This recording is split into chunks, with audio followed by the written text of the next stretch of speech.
Hey, Gracebased families. This is Megan Hunt. I'm here co-hosting this podcast for the next 8 episodes with Cody Kimmel, and we're talking about what grace-based parenting looks like in action. We're talking about connection and correcting our kids. I'm a mom of 6 myself. I'm from Ruston, Louisiana, and I'm a first grade teacher, a foster mom, and I'm a practitioner of TBRI, trust-based relational intervention. And all those things kind of help me to be able to figure out what parenting really looks like in times where kids are not obeying, we're frustrated, we're overwhelmed. What does grace-based families really look like in action? So if you identify with me in any of those ways, you need to listen to these episodes because they're going to give you a lot of hope and a lot of practical tools for parenting your kids with grace.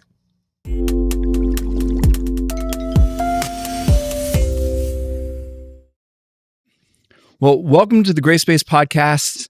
I'm Cody, and I'm here with Megan Hunt. She is a first grade teacher, a mom of 6, and a TBRI practitioner who works with an organization called The Well in Ruston, Louisiana.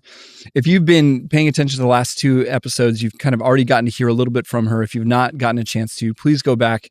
Although there's stuff that you can get out of any of these at any time, there is kind of a process that we're trying to build. So I would encourage you to go back, listen to those. But I'm here with Megan. Thanks for joining me. Thank you for having me. Yeah. So one of the things that I think what I love about some of the stuff that you've talked about that really helps, I think, parents, it's one thing to have this bigger framework for like connection with our kids and understanding our own attachments, stuff like that. But in the moment, I think it's really helpful to know that like there are actual practical tools, practical things that we can do to actually help build our kids towards the adults that we want them to become. Right. That it's not just like, yes, we need to root it in connection. Yes, we need to understand our own backgrounds and how that's playing into it. But sometimes we also just need to help figure out what does it look like to get our kids to where they need to be as adults. So that's what we're going to be talking about today. And I would just love, you've used this term scaffolding in parenting. Explain a little bit about what you mean by scaffolding and how that relates to this practical way of helping train our kids towards adulthood. Sure. Well, I think of with the grace-based model, there's the model of the house, right? Mm-hmm. And so that goes right along with the concept of scaffolding. When you're building a house, you actually use scaffolding to help you reach up to the high parts of the house. So when we think about scaffolding, it's basically supporting. It's putting an infrastructure in to support what you're kind of trying to build. Right. And with grace-based, we're looking at aiming our kids for true greatness and building some of those character qualities in. And one thing that your dad taught me years ago through the grace-based message was looking at a character quality we want our kids to have as young adults and then working backwards and making a plan backwards to be able to develop that. So the concept of scaffolding would really be starting with that character quality or that skill that we want our children to have, and then working backwards to figure out how to help them build that in at age-appropriate levels from the time that they're little until they grow up. Yeah. And so it looks like setting appropriate expectations for them, for their age, for their developmental level, for their abilities, and then giving them specific, explicit instruction on how to develop that skill. Yeah. One of the things that we have said on this podcast before is this idea that kids are really bad at being adults. And one of the challenges that we can have as parents is to expect them to have the qualities that an adult should have at an age where that's just not the right expectation, that we shouldn't expect kids to be good at some of these things that we would expect an adult to be at because it takes a lot of time to get there. And so I think it really, and when you look at the broader picture of even how God parents us, he doesn't, when we first, come to faith or something like that, he doesn't expect us to be fully formed as mature disciples or anything like that. There is a process. We are learning. We are oftentimes doing that through making mistakes, through, correction and all that stuff there. And so this is something modeled in how God treats us and reflected in what you're talking about. And so one of the things you mentioned is this idea of expectations appropriate to age, which I think is so crucial. Yes. So talk a little bit more about what you mean by that. Yeah. So I think of sometimes we have to be students of our kids. We've talked about that to know what they're able to accomplish. And that might not be the same as our friends, or our kids might be different than each other. Yeah. So looking at kind of developmentally what is appropriate for children in general, and then looking at our own specific children, and then cross-referencing their individual kind of differences against that. If I have kids that have come to me from a hard place, whether it's my kids that are from foster care or adopted from other countries, they have a different experience maybe as a 4-year-old than a 4-year-old that has been with me in my home since birth. And so I have to consider their maturity, their experiences, some of maybe the lagging skills that they didn't have, some of the exposure they didn't have. And for me as a teacher, that's really important for me. I have to be a detective about that because I wasn't there with all of my students. And as parents, most of us have had our kids since they were little bitty, but I'm parenting 3 kids in my home that I haven't had from the very beginning. So this is particularly important for me. And so I kind of assess what is developmentally appropriate. Right. What can they do already on their own? And then how can I help them to take the next step towards doing something independently? It reminds me of that external regulation, co-regulation, self-regulation, where it's I do it, we do it, and then you do it. And so I expect like an example might be, I expect for all of my kids to make their bed in some capacity in the morning. I'm just a bed maker. Yeah. But it looks different from my 2-year-old to my teenagers. Right. But I can't just say like, go make your bed and then just whatever they do, okay, that's fine. Yeah. I realize that I'm going to have to begin with very explicit instructions and expectations for what I want them to do. And then I need to help them do it and watch them and then see how they do and then coach them along the way. And I think that's a really missing step in a lot of our parenting. So much. I will feel that, and I'll catch myself oftentimes where if I'll get frustrated that one of the things that we'll do on a regular basis, we have kind of post-dinner things that we do. It's like, hey, no one person is responsible for cleaning up dinner. We're all responsible for cleaning up dinner. And when we first put this in place, it was just like, all right, you go do the dishes, you go wipe down the table, you do this stuff like that. And then I showed up later and I'm like, oh, these dishes aren't done well. Like something happened here. And which it was kind of this snapback, like, oh, they don't know what I want this to look like. They might have tried hard. Maybe they didn't try hard. Same with like, if we're asking them to clean the bathroom, other things like that. There's this element where what's funny is if you take that out of the context of parenting and put it like in a professional situation or something like that, you're like, of course you need to train somebody to a certain point before you can expect them to succeed in something like that. But oftentimes as parents, we forget this very essential step. And a lot of times we as parents were parented like, well, I had to figure it out, so they have to figure it out. But I think if we can unpack the little parts that they're needed to be successful with that task, that it helps us to know whether or not it's like age appropriate for them to do it, and then how we can teach them. So for making beds for my 2-year-old, what I ask him to do is put all of the pillows back on his bed. That's what I want him to do. And so, but for my 7-year-old, I want him to like pull it up. I want him to fluff it. I want all the pillows on there. And I still kind of go up and like, straighten the corners. But my girls, when they're 10, 11, they should be able to do that independently. So for me, there's some skills that I kind of put in a range of like, these are like, I'm going to teach these in toddler and preschool age. So maybe like making the bed, feeding the dogs is another one that doesn't take a lot of skill to be able to do correctly. It's just you put the scoops in. That's what you do. It's not hard. I can teach a 2-year-old to do that. And then once they've mastered it, then we can expect them to do it independently, but not before. And then when we realize it's not being done correctly, we can kind of ask ourselves, okay, this is one of 2 problems. Is this a skill problem or is this an obedience problem? Right. And if it's a skill problem, then we go back. I mean, and I just determined that by watching. Like, okay, they obviously were trying. They were wanting to. They just, there was a gap. They don't have the skills. Either I need to go back and help them with the skill, or I might need to change my expectation. Right. And so when I see that Catterson's getting really frustrated making his bed, I might realize like, actually, you know what? This down comforter is actually really hard to smooth out. Right. And so like, either I need to get them a different cover, or I just need to say, hey, it's okay if it's not perfectly smooth. I need to change that, because my goal with my kids is not to frustrate them. Yeah. I don't want to be so harsh with them that I frustrate them or I frustrate myself. So for me, there's certain kind of skills that we teach and then expect at different levels of development. So dishes is like a pretty high up there skill for me. Yeah, no, our older ones are the ones responsible for that. Yeah. But it takes a long time of saying like, okay, and it takes a lot of practicing. That's something that with our 2-year-old, we will have him practicing with scrubbing with a little scrub daddy sponge in there, because I know, okay, when you're 10, you're going to be responsible for all these dishes. Yeah. But when you're 2 right now, I can teach you to use a sponge to scrub it off. I can teach you how to put the silverware away. So when we talk about scaffolding, we're talking about looking forward to the ultimate skill and then bringing it back and unpacking it to the pieces that they're going to need. And that can be practical things like chores. That's kind of what we've been framing it as. But I really think it's important to look at it in other ways, looking at it about like problem solving, emotional regulation. Conflict resolution.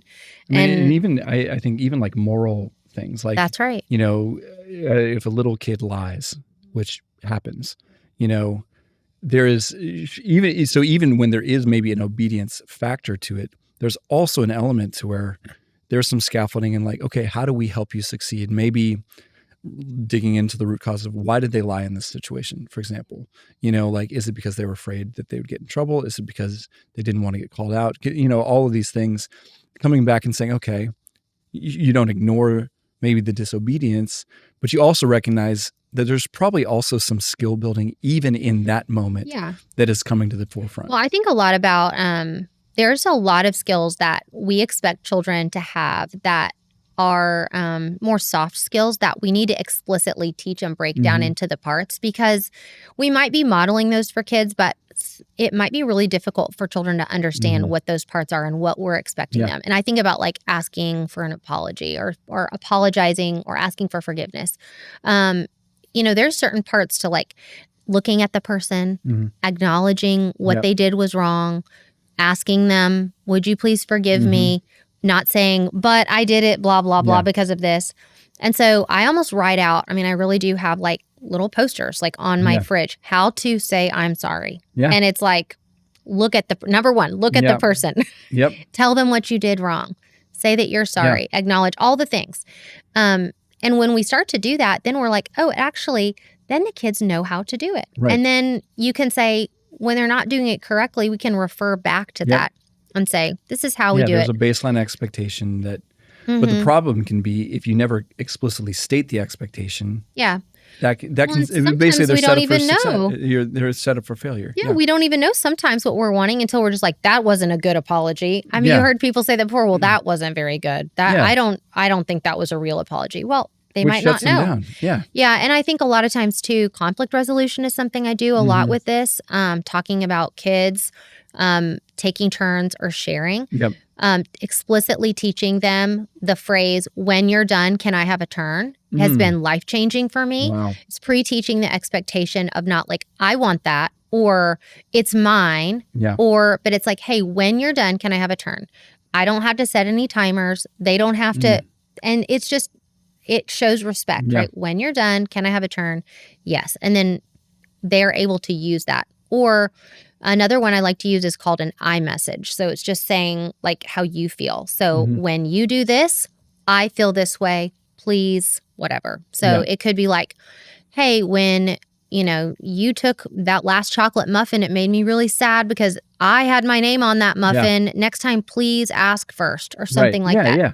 So some of those like very explicit instructions for our kids are going to help them with skills that are more difficult for them to understand. Just like driving a car or learning to read, we have to tell our kids exactly what they need. Oh, yeah. And then that could change as they get older, right? That skill that I taught a 4-year-old, like, when you're done, can I have a turn? That doesn't look the same when they're 16, right? They're going to have to learn to navigate and negotiate with other people in different ways. But it's a start for people who have something that's successful. And what it does is it cuts down on a lot of those negative behaviors that as parents, we're trying to run interference on, right? siblings hitting each other, people yelling and screaming, a lot of that conflict, if we go ahead of it and we can teach them, hey, this is how I want you to solve that problem, then it really helps them. Yeah. In my classroom and in my home, a lot of times, the very first day of school, we teach how to solve a problem, and it is rock, paper, scissors. One round, Rochambeau, and that's the end.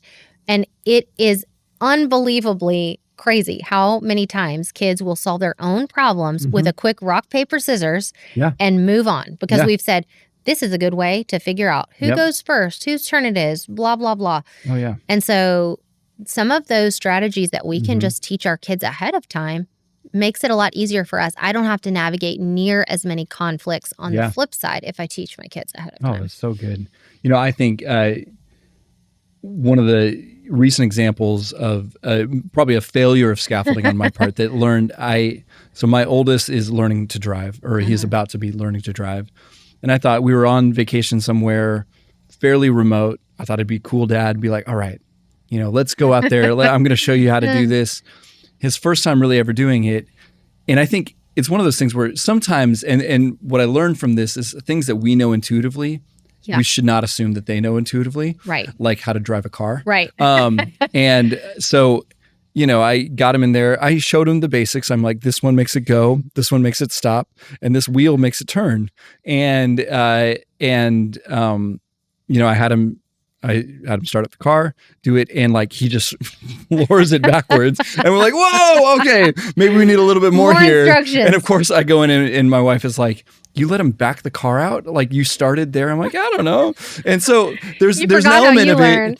Well, and so it's funny is even in those moments, there's so many times when I will be frustrated with something that the kids are doing where I'm like, it's so obvious what you should be doing here. This is so easy. And having to take a step back and be like, well, it's easy for me because I'm an adult who has practiced this for years and has a framework and all that stuff. It's not easy for them. And it's not their fault that it's not easy for them. This is a great, easy way to love my kids by giving them scaffolding to succeed through this stuff. And so, yeah. Absolutely. And we saw that a lot when we adopted our son, Ethan, from China when he was 14. So when he came home to us, he had no English and really had never lived in a family before, didn't even have the concept of the family. And we saw very clearly the things that we were expecting him to do that he had no framework for doing. He did not understand at all the concept that mom was kind of like the social director of the family. Yeah. He was thinking that was dad. So it was really interesting. So I would tell him something to do, like, hey, would you go do this? He would completely ignore me and walk straight to dad. And I'm like, hello, I said something over here.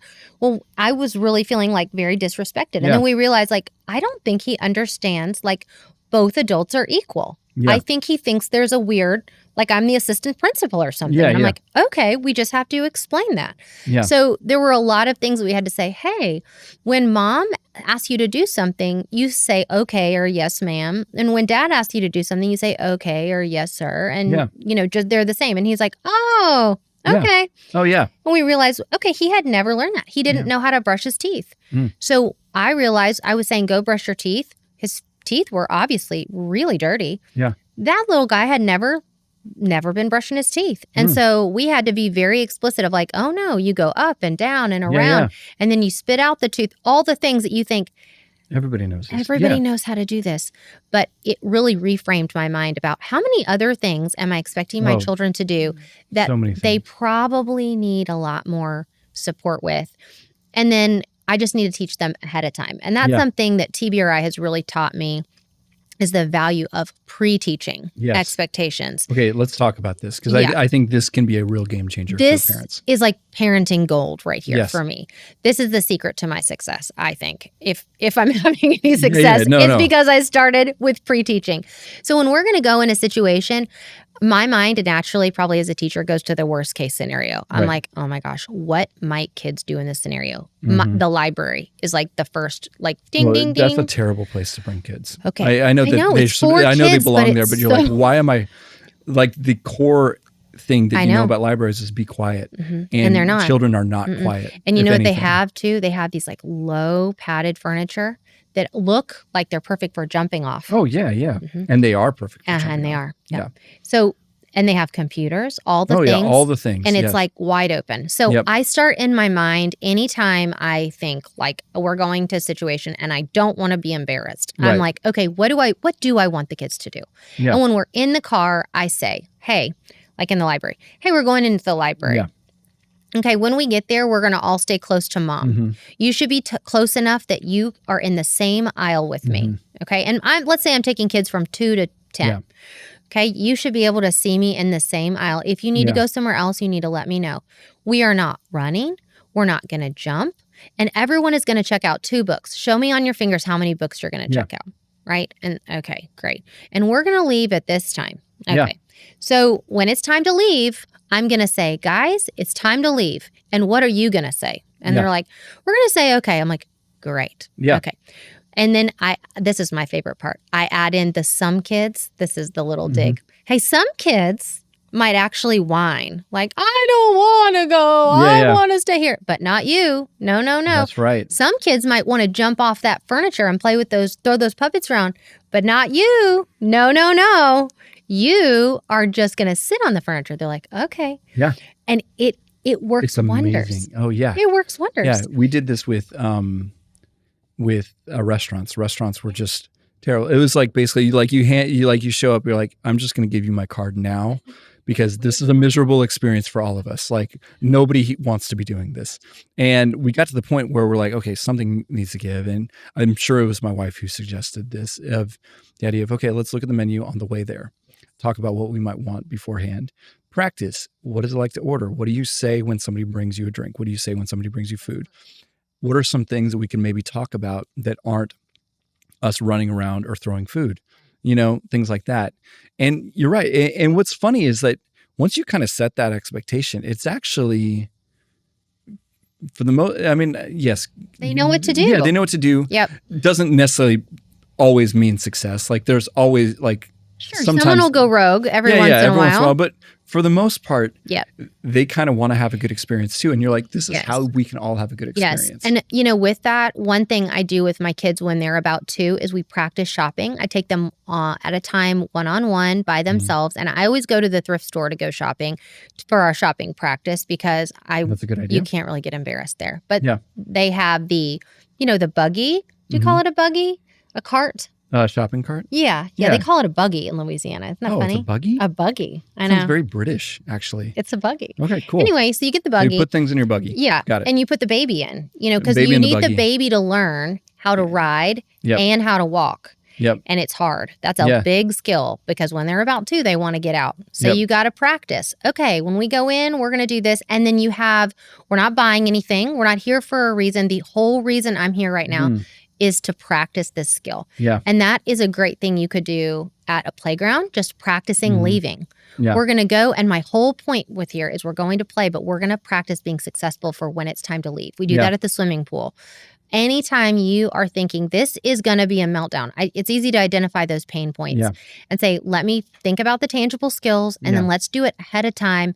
And then we can say, oh, you did a great job. Great job saying okay to mom when I said it's time to go. Great job only picking 2 books. Great job. Yeah, you reinforce the practice afterwards. Yeah, and then you can evaluate if you were ready to move up. Like I can say now, you know what? Y'all don't have to stay on the same aisle as me in the library because you did a great job on this aisle. Yep. You can go to the other aisles. Yep. You can do, whatever. You can do more. You can kind of up what they're able to do because they have been proficient and you've been able to kind of raise those standards. Yeah. One thing I think about a lot in regards to what you're talking about, I've got 2 teenage boys now. I know you've raised them through that too. This idea, like, as they start to have testosterone and get interested in all of that stuff and the realities of sex and all of those things, one of the things that I think we can skip in that is this idea of scaffolding of like, hey, when you are in these situations, even when you struggle with stuff or when you're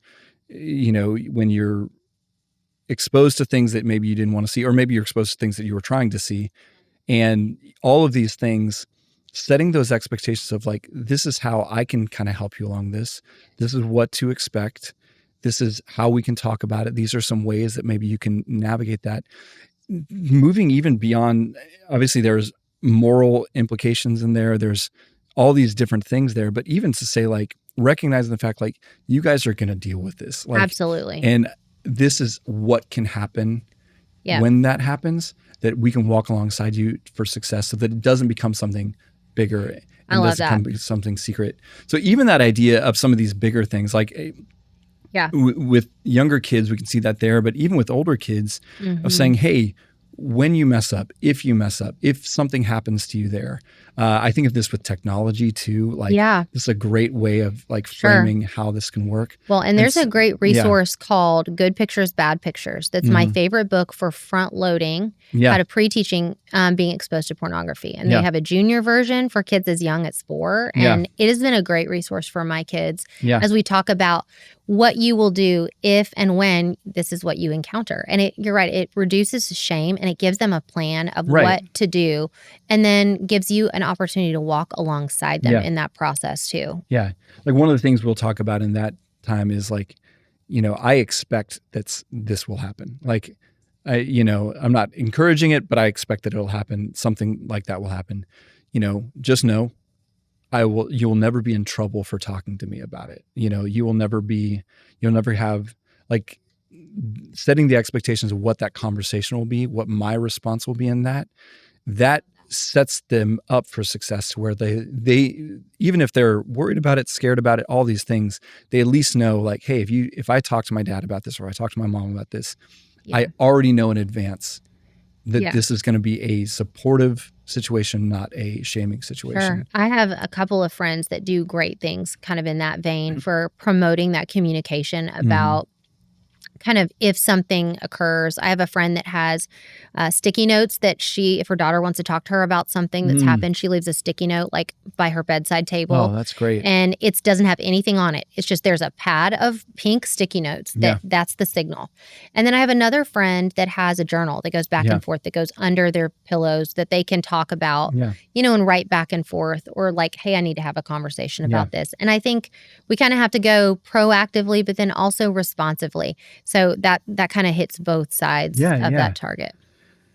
Now, one of the things that you talk about a lot is how to practice these things outside of the moment, because when you're inside the moment, that's probably not like, I mean, going back to the driving thing, like teaching them how to use the brake when they're screaming backwards, almost hitting a tree, is probably not the right time to teach them what the brake does. Sure. So talk about a little bit of what outside the moment looks like, and maybe some examples that you've seen in your own life. Yeah. So I think outside the moment for me would mean, obviously not when it's happening, and not when you're emotionally escalated about it. So outside of a time that you are talking about it or feeling something big about it. So at a time of non-conflict is what I would say. So a lot of times I'll look for an opportunity when I'm in a particularly good spot, or I have some alone time or one-on-one time with that child, because I want to reduce the amount of shame, and I also want to protect their dignity as I'm coaching them through something, especially if it's something that's kind of like embarrassing. Like, hey, I saw you doing this thing and you need to like not do that anymore, or you need to do that a different way. And I think using that framework of coaching rather than, can I tell you something, or I need to talk to you about something, kind of sets them up and sets me up too in my heart to think about myself as a coach. What a coach does is to notice what you're doing and then support you on being able to do it better. So a coach is what I aim to be as I disciple my kids. So saying like, can I coach you on something, making sure that we're in a place that it's not going to be in front of anyone else. And then setting them up by saying, I usually say, this is what I'm noticing you doing, and what I wanted you to be doing is this. So I contrast what I saw them doing with what they need to be doing. And so it might look like, if I had a kid who is consistently like, I don't know, this is not a big deal, but let's say running in and like throwing their shoes in the family room rather than putting them in the basket. And I might say later, like, hey, can I coach you on something? Like, hey, I notice when you come in, your shoes are always over here and your shoes need to go in the basket. And in that moment, I'm just like putting the juxtaposition of like, this is what you're doing. This is what you need to be doing. Yeah. And so let's walk through. When you come in, I want you to do this. Let's practice it. And so we'll talk about more about my philosophy about redos in a future podcast episode. Yeah. But it's almost like a pre-do, if you will. I tell them what you need to do before you do it. And then if they're not able to do it, we go back and we do it again. We keep that connection intact. But then I'm also able to just meet them where they are and tell them where they need to be going. Yeah, no, I think that I think of that happens a lot of times with, especially with multiple siblings. I will see my older kids with maybe good intentions trying to help their younger kids with something, or help my younger kids, not their younger kids, my younger kids with something, but doing it in a way that I'm like, this will clearly not elicit the kind of response that you're trying to get. And even that is a form of scaffolding. Like you're going to ultimately be in a position where you're probably going to have to help other people. To me, I actually love that because it has to teach them interpersonal skills. Yeah. But like recently, we've gotten to the age where our older kids can babysit the younger kids, which has been a wonderful, wonderful reality. But when we first did it, we realized, they don't necessarily have the right skills to do this well. Like from a safety standpoint, yes. From like how do we get them to go to bed without it turning into this screaming match between the kids? And that was that was a way for us to like pre-do a little bit more of, hey, when they're doing this, this is how you can be handling this. This is the expectation of how you can do this. And even pulling them aside when they don't do it right. You're right. Like I love that reality of like, don't do it in front of other people. Pull them aside, neutralize that, get it a little bit outside of the moment and say, hey, let me coach you on something because I know what you want to happen is good. That's right. And I know you can do it. And I know you can do it. Yeah. And if I think you change just a few things here, I think you can be successful in it. Yeah. And almost like kind of moving beyond it, it's not that you're doing something bad.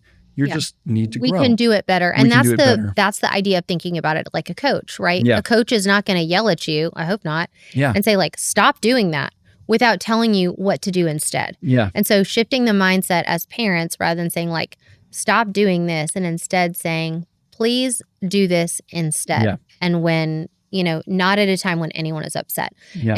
And that does take some self-control on my part as a parent, because if I have someone that's done something that is wrong, my natural tendency is to want to right then and there tell them exactly what they did wrong and exactly what they need to do right. And sometimes I can say a line to give myself a little bit of time, like, hey, I'd love to coach you about something later, but I'll let you know, we'll talk about this later. Yeah. Okay, let's do some coaching on this later.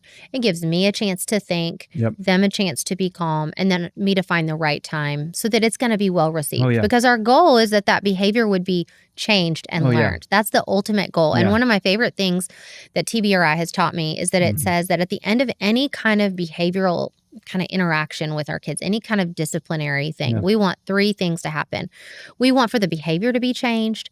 We want for all of us to be content with the situation, and we want us to remain connected. Yeah. So those 3 C's are really important when we're kind of coaching our kids in any way. And so I think if we can pull ourselves outside of the moment, that's the best time for that coaching to happen and actually sink in. Yeah. Well, and just connecting this back to the idea of grace and how God treats us and brings us in. I think we think of grace as this response that God has to things that we do either wrong or growth areas. But there's so much grace, I think, given in the way He kind of pre-does things with us all the time. So maybe talk a little bit about that and how you've seen grace, I guess, change the nature of how you understand even this kind of gift that you give to them in the scaffolding for success. Yeah, I think, God gives us His word. He gives us His very words that we know Him and we know what He's like and we know how to honor Him and obey Him. And I think in the same way as parents, we can extend that gift to our own children. And we're offering the gift of relationship with our kids. And so when we're inviting them to learn and grow, and we're kind of scaffolding them, that is us walking alongside them, saying, you don't have to be perfect. You don't have to have it all together. I'm right here with you. And when you make a mistake, I'm going to help you and get you back on the right track. And that there's forgiveness, and then there's hope in that. And that's the kind of hope and forgiveness that God offers us through Jesus and through a relationship with him. And so when we model that to our kids, we really are just exhibiting what the gospel looks like in real life in our families. And it makes it that much more real when they experience that from God themselves as adults, and hopefully children too. Yeah. Hey, this is Heather from Texas. Gracebased Families makes free resources for parents, thanks to the generosity of listeners like you and me. To join in the work of transforming generations of families, go to gracebasefamilies.com/join.